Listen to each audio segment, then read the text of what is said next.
Thou hast it now. King, Cawdor, Glamis, all as the weird women promised. I fear thou playedst most foully for it. Yet it was said, it should not stand in thy posterity, but that myself should be the root and father of many kings.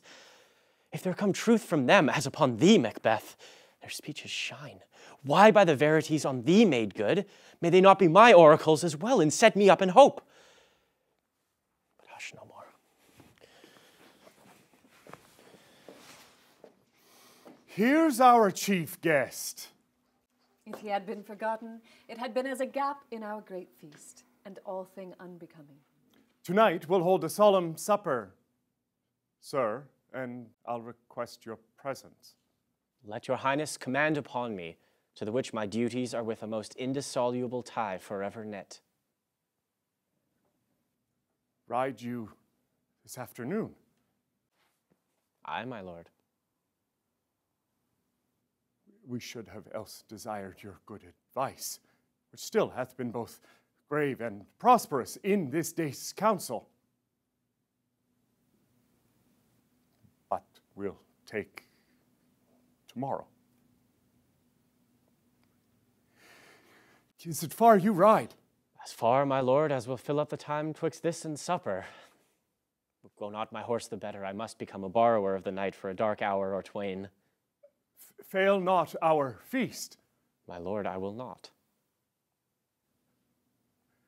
We hear our bloody cousins are bestowed in England and in Ireland, not confessing their cruel parricide, filling their hearers with strange invention.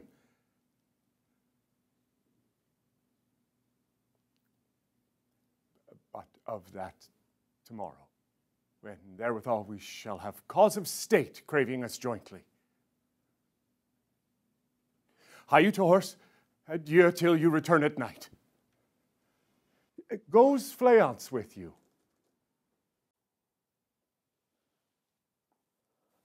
Aye, my good lord.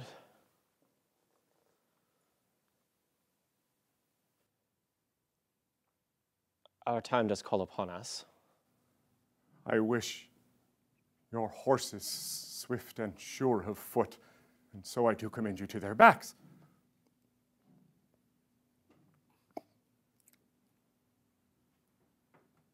Farewell.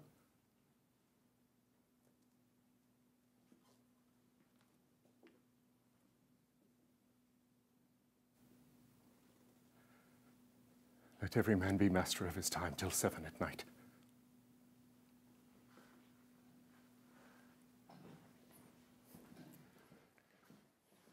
To make society the sweeter welcome, we will keep ourselves till supper time alone. While then, God be with you.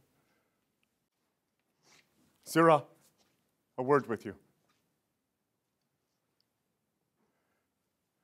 Attend those men our pleasure. They are, my lord, without the palace gate. Bring them before us.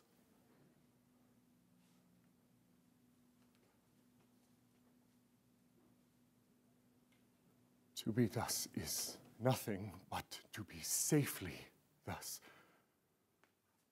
Our fears in Banquo stick deep, and in his royalty of nature reigns that which would be feared.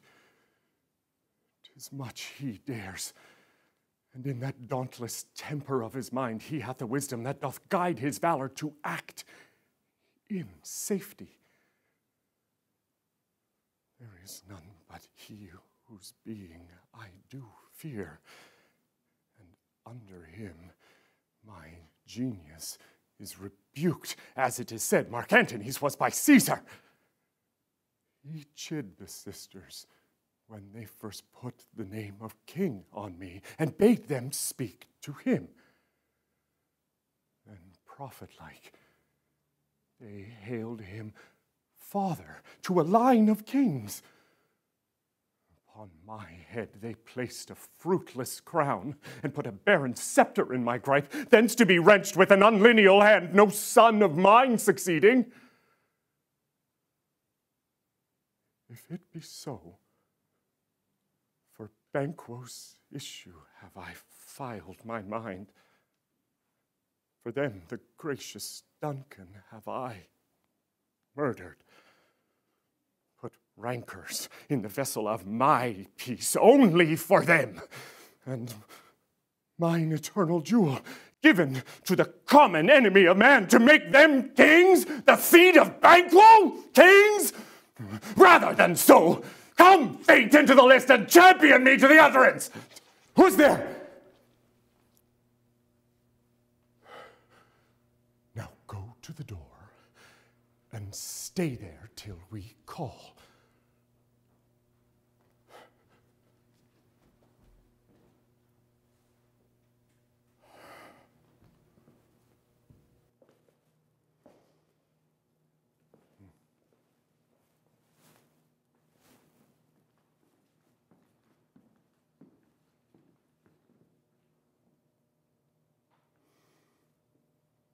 Was it not yesterday we spoke together?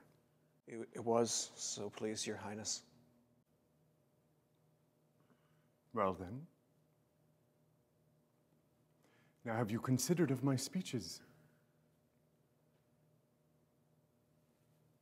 Know that it was he in the times past which held you so under fortune, which you thought had been our innocent self.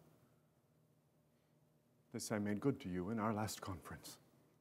Passed in probation with you, how you were borne in hand, how crossed the instruments who wrought with them, and all things else that might to half a soul and to a notion crazed say, thus did Banquo.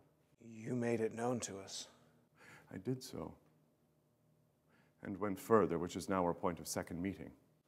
Do you find patience so predominant in your nature that you can let this go?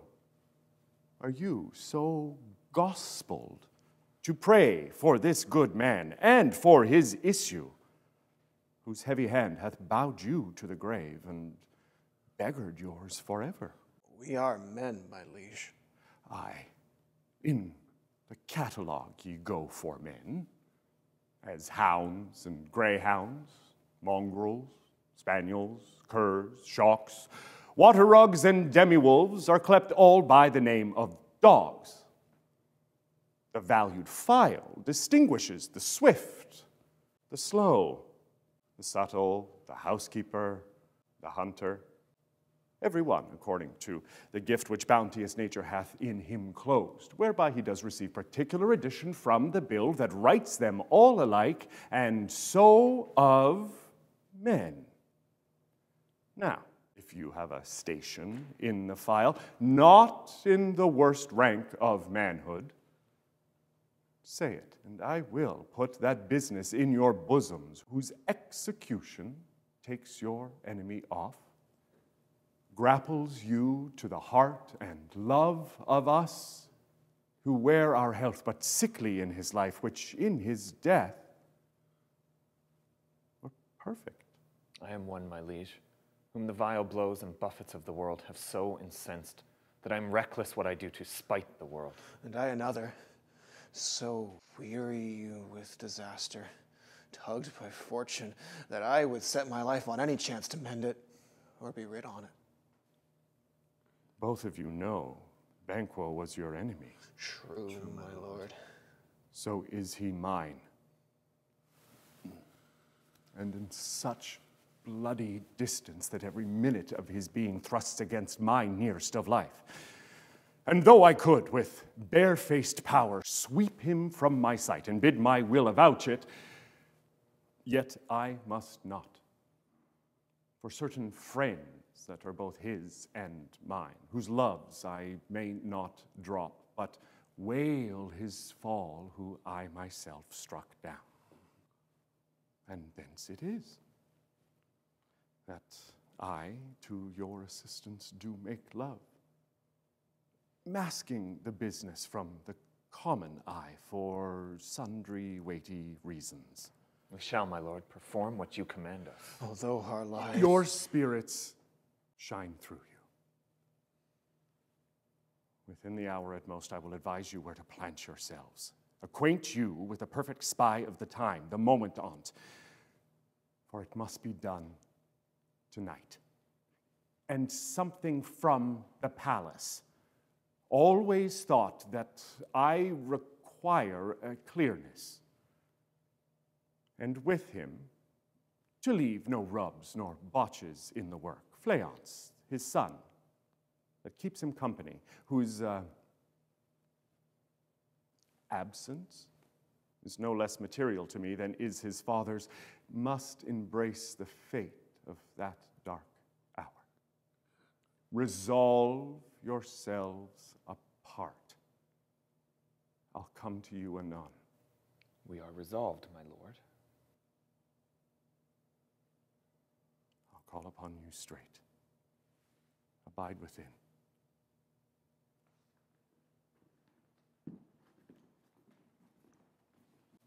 It is concluded.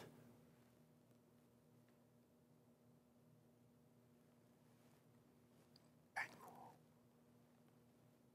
thy soul's flight, if it find heaven, must find it out.